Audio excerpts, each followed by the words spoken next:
Je suis dans le désert et j'ai décidé de m'offrir ça pour mes 30 ans. Je viens de faire 30 ans. Le désert, ça me permet de bien réfléchir sur ma vie et ça me fait du bien, honnêtement. Là, pour te situer, juste ici, il y a Dubai Marina. Et puis par là, il y a Dubai Downtown. Et c'est intéressant de voir que en ce moment même, là-bas, tout va à fond, tout va super vite. Les gens travaillent, les gens pensent à leur business, pensent à leur job. Aussi, s'amusent un peu. Ou bien louent une Lamborghini pour pouvoir vendre des formations, ça aussi. Mais c'est bien de se rappeler que tout va finir comme ça. Tout va finir comme ça. La poussière. Donc j'aime bien venir ici pour me rappeler de ça. Et me rappeler que c'est pas si grave quoi. Ce qui arrive, ce qui arrive pas. Et au final, j'ai déjà beaucoup de chance.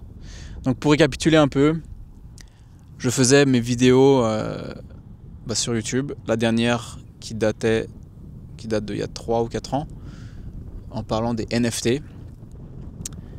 Après cette vidéo-là, je suis tombé dans le trou des NFT en fait. Je suis allé à fond là-dedans. J'ai travaillé dans des projets. J'ai fait de l'argent, parce qu'au final, c'est ce dont j'avais besoin. La raison pour laquelle j'ai arrêté ma chaîne à ce moment-là, c'est parce que j'avais besoin de faire de l'argent. Et ma chaîne, malheureusement, c'était sympa, mais ça faisait pas d'argent. Et ça prenait un temps de fou. C'est-à-dire 1 semaine pour une vidéo. Maintenant, avec l'IA ou avec plus de délégation, je pourrais aller beaucoup plus vite. Ça, c'est sûr. Mais ouais, j'ai lancé d'autres projets en attendant. Mais du coup, ouais, j'ai poursuivi avec les NFT. J'ai fait ça pendant à peu près 1 an, avant de m'éclater la gueule et de perdre tout mon argent au final. Et après ça, je me suis dit, ok, il faut que je fasse de l'argent sérieusement, il faut que je me remette en place.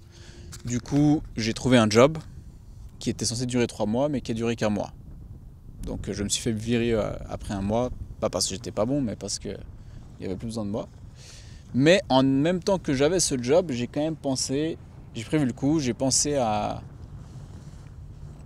lancer un autre business, qui est au final une agence, donc ce qu'on appelle maintenant une agence SMMA, qui était spécialisée dans le contenu court, contenu short form, parce qu'à l'époque c'était vraiment le truc qui était en tendance. Et ça a bien marché, ça a très bien marché. Je suis arrivé à un peu plus de 15 000 de profit par mois pendant plusieurs mois, jusqu'à ce que ça marche plus. Et pourquoi ça a plus marché?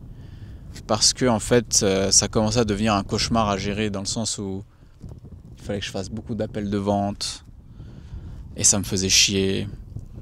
Et du coup, je cherchais des moyens de me sortir de ça. Donc, j'avais engagé une boîte de consulting. Bon, c'était des jeunes comme moi, hein, qui vendaient si tu veux, une infrastructure pour, en gros, me faire scaler, blablabla, tout ça. Et du coup, j'ai claqué 10 000 balles là-dedans. Et au final, leur service était là, il y avait beaucoup de choses. Bon, c'était pas forcément le truc auquel je m'attendais à 100%, mais le service était là. Et le problème, c'est qu'en fait, ils étaient en train de me construire une chose que je ne voulais absolument pas gérer. Et c'est là que j'ai compris vraiment l'importance de l'alignement de ton projet avec qui tu es et ce que tu as envie de faire. Sans parler trop de la passion, mais il faut un minimum quand même, parce que aujourd'hui, si tu veux vraiment faire quelque chose qui marche, tu dois être super bon. Et pour être super bon, il faut que ça te plaise un peu, tu vois. Et comme c'était horrible, je devenais pas bon en fait. J'étais bon, je faisais des résultats, mais enfin après, pas bon, on se comprend. Mes clients avaient toujours des résultats, mais moi, il y a excellence ou rien. Et là, je considérais que c'était rien.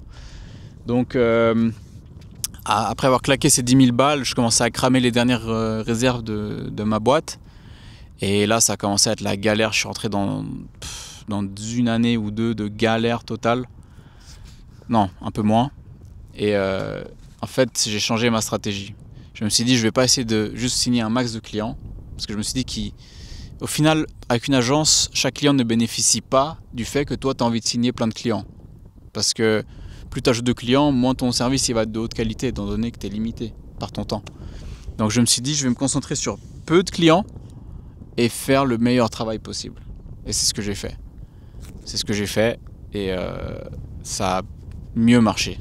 Ça a mieux marché, mais je me suis dit que c'était temporaire parce que je voulais pas faire ça à long terme. Je voulais pas faire ça à vie. Je voulais faire ça pour m'exposer au marché, ensuite bâtir des solutions, créer une marque en ligne où ensuite je pourrais avoir une audience avec laquelle je pourrais créer par exemple des produits qui aideraient cette audience.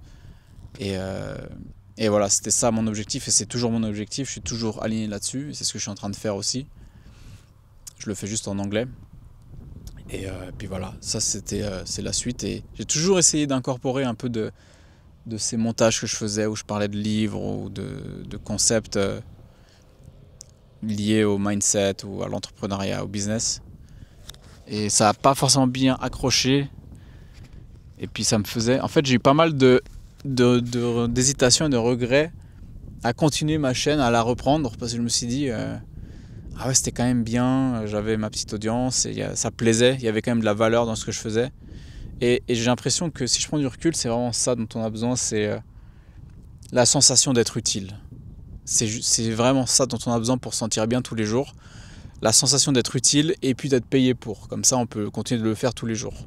C'était vraiment ça. Mais il y a ce palier à franchir où tu te sens utile et tu fais assez pour ne pas avoir besoin de faire d'autres choses. Des choses qui te drainent ton âme, drainent ton énergie créative. Et c'est ça tout le problème.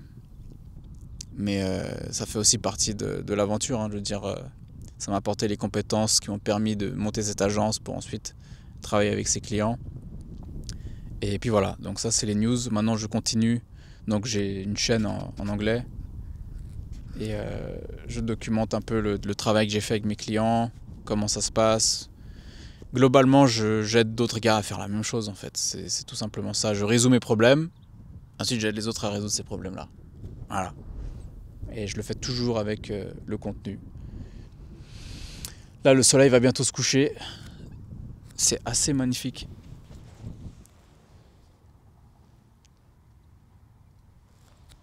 Et c'est bientôt l'heure de manger du coup. Une fois que le soleil sera couché, je pourrai manger mes dattes, ma banane et boire un peu d'eau. Donc voilà pour la mise à jour. À partir de maintenant, mon objectif c'est de me concentrer sur cette marque que j'ai où j'aide d'autres gars à faire ce que j'ai fait, à créer des produits et surtout un truc où j'ai vraiment envie de revenir, c'est de créer du software parce que ça c'est ma formation de base. J'ai un bachelor en informatique. C'est le premier projet que j'ai vraiment fait, c'était un SaaS pour les étudiants et j'ai toujours voulu revenir à ça. Maintenant juste se dire je vais lancer un SaaS parce que j'ai envie de faire un SaaS, c'est la pire idée au monde. Je pense qu'il faut être exposé à un marché et ensuite il faut résoudre ce problème avec une agence par exemple, ça peut être bien. Et une fois qu'on voit qu'il y a un moyen de systémiser ce problème, bah là ça vaut le coup d'en créer un software. Donc voilà, c'est un peu ça, juste être utile et être payé pour et rendre les autres personnes utiles aussi. Je pense que c'est ça la mission. C'est ce que je voulais faire à travers ma chaîne YouTube aussi, c'était d'essayer de rendre un maximum de personnes plus utiles en leur donnant la connaissance.